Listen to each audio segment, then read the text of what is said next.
calorie is defined as the amount of heat energy needed to raise the temperature of 1 gram of water by 1 degree Celsius.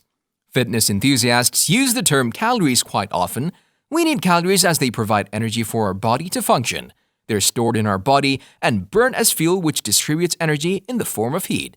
Calories are a unit of measurement which measures the amount of energy in the food that we consume and are expressed in kilocalories, kcal, or cal. Most people only associate calories with food and drink, but anything that contains energy has calories.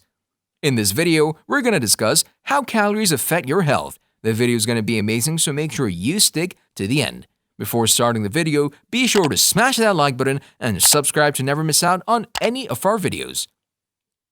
There are two types of calories. A small calorie, cal, is the amount of energy required to raise the temperature of 1 gram of water by 1 degree Celsius. A large calorie, kilocalorie, is the amount of energy required to raise 1 kilogram, kg of water by 1 degree Celsius. It's also known as a kilocalorie. 1 kilocalorie is equal to 1,000 calories. A 250-calorie chocolate bar actually contains 250,000 calories.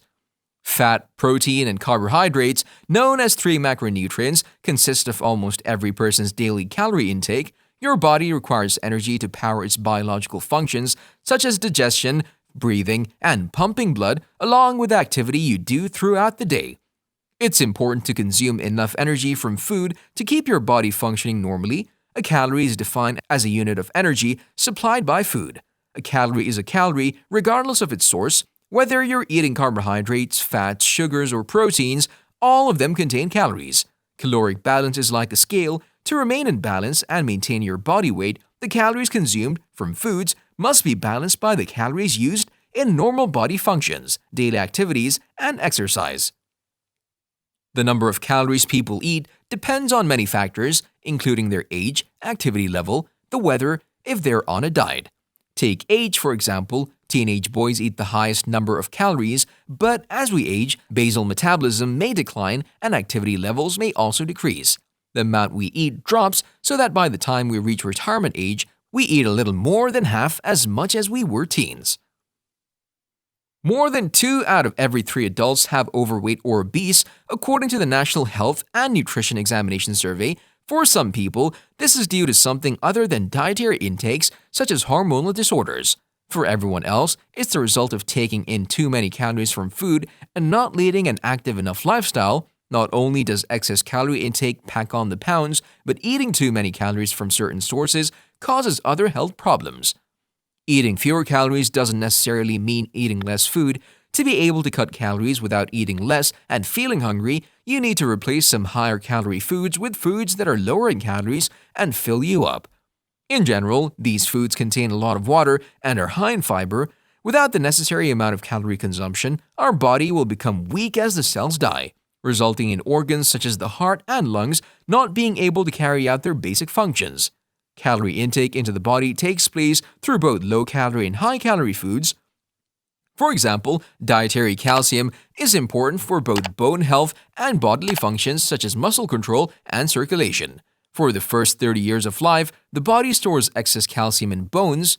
After 30, you stop gaining bone mass and rely on existing stockpiles to keep your bones strong for the rest of your life. If you can't meet your calcium needs, your body is forced to break open the piggy bank and scavenge your bones for this crucial mineral. This process increases your risk for osteoporosis, thinning of the bones and loss of bone density, and hip fractures. Nutrient-dense foods provide higher amounts of vitamins, minerals, and beneficial compounds per gram compared with less nutrient-dense foods. For instance, fruits are much more nutrient-dense than donuts. Calorie for calories, the fruit will provide a much larger dose of vitamins, minerals, and beneficial plant compounds.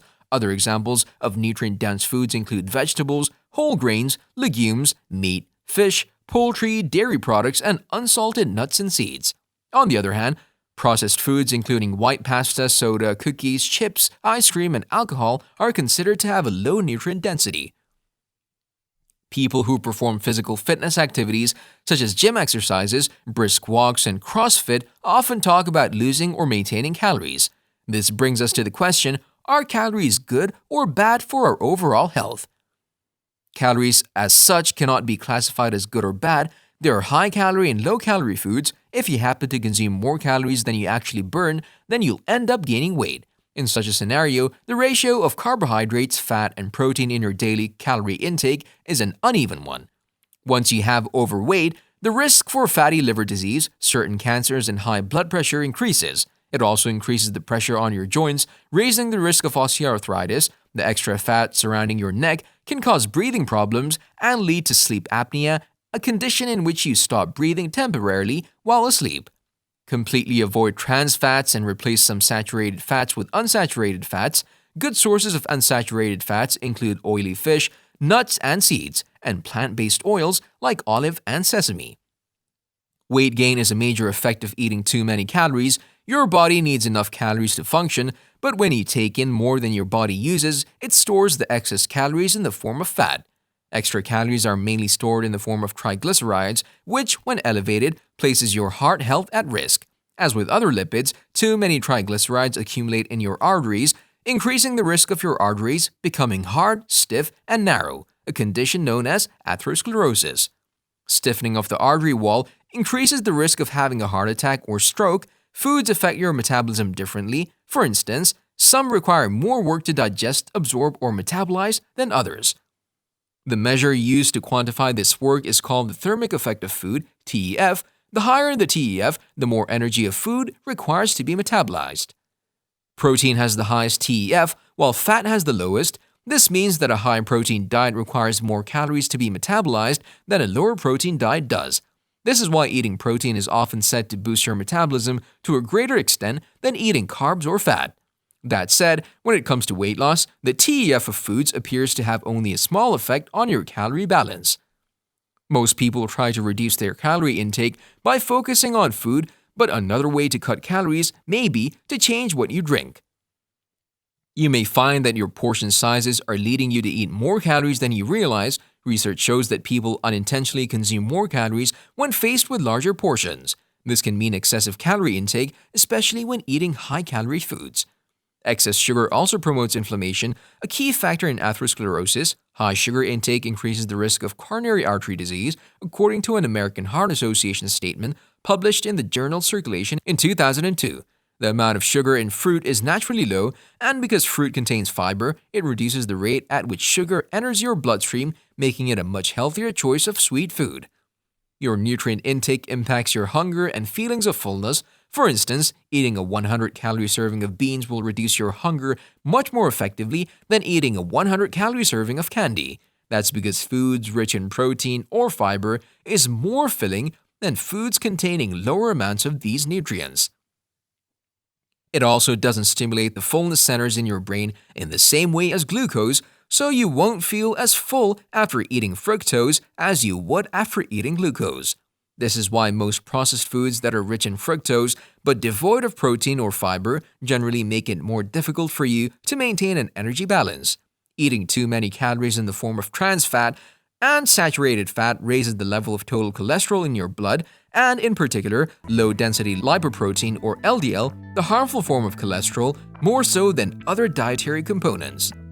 Let us know your opinion in the comment section below. This was all for today. Hope you liked the video. Don't forget to subscribe to our YouTube channel. Stay safe, and we'll be back soon with another video just for you guys.